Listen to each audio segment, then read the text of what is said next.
Oi, gente, eu sou a Blia. E hoje falaremos sobre os peixes. E bom, os peixes são uma classe diversificada de animais vertebrados, adaptados à vida aquática. Encontrados em uma ampla gama de habitats aquáticos, desde oceanos profundos até pequenos riachos de água doce. Esses seres apresentam estruturas corporais que lhes permitem se ver eficientemente na água, como barbatanas e caudas hidrodinâmicas. Respirando geralmente através de brânquias, eles obtêm oxigênio da água, embora alguns peixes, como os pulmonados, possam respirar ar atmosférico. Os peixes exibem uma impressionante diversidade de espécies, desde os coloridos peixes tropicais até os poderosos predadores marinhos, como tubarões. Além de seu papel ecológico crucial nos ecossistemas aquáticos, os peixes também têm grande importância econômica. Exato. Não tem como. Não tem como. Não tem como. Oi, gente, eu sou a Júlia e eu vim falar hoje um pouquinho sobre o sistema esquelético e tegumentar do peixe. Bom, gente, eu vou começar explicando um pouquinho sobre o sistema tegumentar do peixe. A pele, ela é lisa e contínua, se estendendo ao longo do peixe completamente, inclusive na parte dos olhos. No decorrer do corpo do peixe, percebe-se uma sequência de poros que formam uma linha lateral. Esses poros se interligam em um canal chamado longitudinal, que fica logo abaixo das escamas do peixe, no qual existem células chamadas mecanorreceptoras. Lembrando que essas células, elas permitem ao peixe perceber mudanças na pressão ou ondulações causadas pelos predadores ou presas. Bom, gente, agora eu vou falar um pouquinho sobre o sistema esquelético do peixe. O esqueleto do peixe, ele consiste em um esqueleto axial, que inclui ossos do crânio, coluna vertebral, costelas e nadadeiras medianas. E um esqueleto apendicular, que inclui cintura peitoral, nadadeiras peitorais, cintura pélvica e nadadeiras pélvicas. Bom, de acordo com esses esqueletos, os peixes eles podem ser classificados em 3 grupos principais: os agnatos, os ósseos e os cartilaginosos.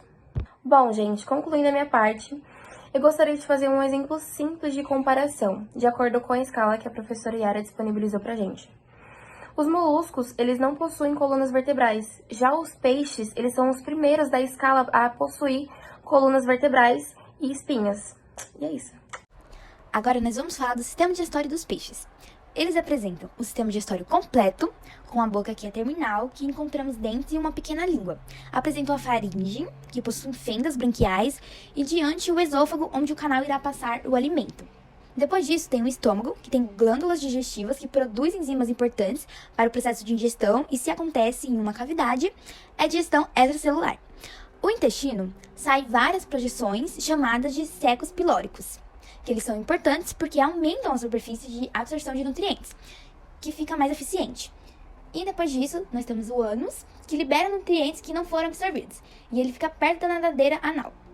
Além disso, nós temos o fígado, que é rico e importante para a flutuação do animal, mas não é tão desenvolvido em relação ao do tubarão, que o fígado representa 30% da massa corporal do animal, e por não ser desenvolvido, tem uma estrutura que facilita a flutuação, que é a bexiga natatória.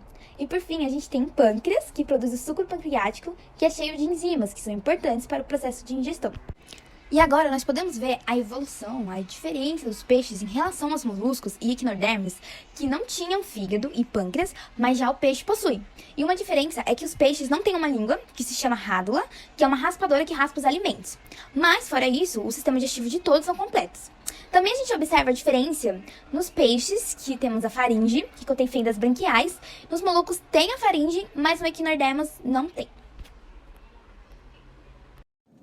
A respiração dos peixes é realizada principalmente através das brânquias, estruturas localizadas nas paredes laterais da cabeça, protegidas por uma cobertura óssea chamada opérculo.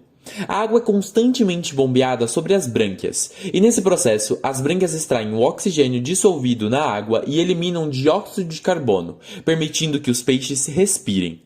A eficiência das brânquias dos peixes é fundamental para a absorção de oxigênio, pois a concentração de oxigênio na água é muito menor do que no ar.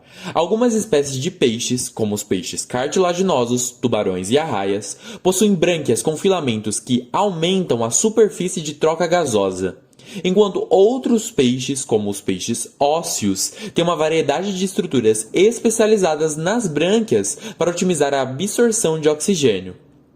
Além das brânquias, alguns peixes também podem utilizar outras formas de respiração.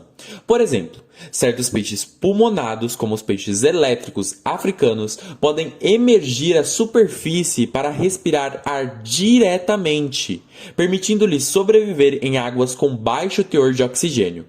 Em resumo, o sistema respiratório dos peixes é altamente adaptado à vida aquática, com brânquias desempenhando um papel fundamental na obtenção de oxigênio a partir da água. Essa adaptação é vital para a sobrevivência e o funcionamento adequado desses animais em seus habitats aquáticos diversos. Bom, o sistema excretor do peixe desempenha um papel vital na regulação dos fluidos corporais e na eliminação de resíduos metabólicos. Ele consiste em um par de rins mesonétricos localizados na cavidade celomática e são responsáveis pela filtração do sangue e pela remoção de substâncias indesejadas, como, por exemplo, a amônia e outros produtos metabólicos nitrogenados. Esses rins estão conectados a 2 ureteres alargados, estruturas tubulares que transportam a urina produzida pelos rins para fora do corpo.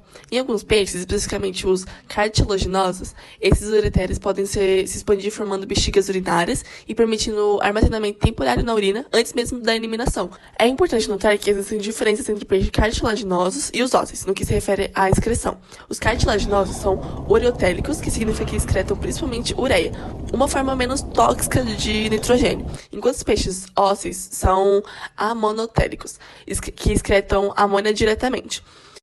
Portanto, o sistema excretor dos peixes, com seus rins mesonétricos, ureteres alargados e possíveis bexigas urinárias, desempenha um papel crucial na manutenção de equilíbrio interno e na eliminação eficiente de resíduos metabólicos, adaptando-se a diferentes necessidades dos peixes em diferentes e diversos ambientes aquáticos.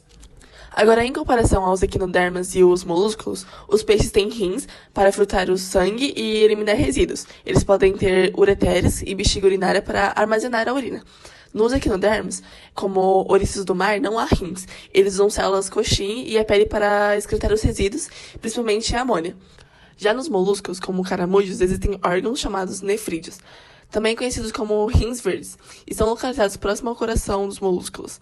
Eles são estruturas tubulares responsáveis por filtrar o sangue e remover as substâncias indesejadas, incluindo os produtos nitrogenados como amônia e ureia. Oi, eu sou a Eduarda e eu vou falar sobre o sistema nervoso do peixe. Bom, é um sistema bastante desenvolvido. Ele é formado pelos nervos, pelos glândulos nervosos, o encéfalo e a medula espinhal. Os peixes também eles apresentam os poros laterais, né? Eles percorrem todo o corpinho deles. E é nesse espaço, nesses poros, que também são conhecidos como linhas laterais, que é possível detectar o movimento na água, através de células que existem, que são células sensoriais. E o sistema nervoso em si, assim como os órgãos sensoriais, eles são adaptados. Por isso, os peixes eles conseguem se orientar principalmente pelo olfato e pela vibração na água. E os peixes, eles conseguem sentir dor sim. Eles possuem um aparato atômico fisiológico que permite a eles perceber a dor. Então, ele processa essa informação no cérebro e vai desencadear comportamentos complexos em resposta. Ou seja, vai sentir a dor e vai ter uma resposta sobre essa dor que ele está sentindo. A reprodução dos peixes é um processo vital para a sobrevivência de suas espécies. Existem diferentes métodos de reprodução em peixes, que podem ser divididos em 2 categorias principais: reprodução ovípara e reprodução vivípara. A reprodução ovípara.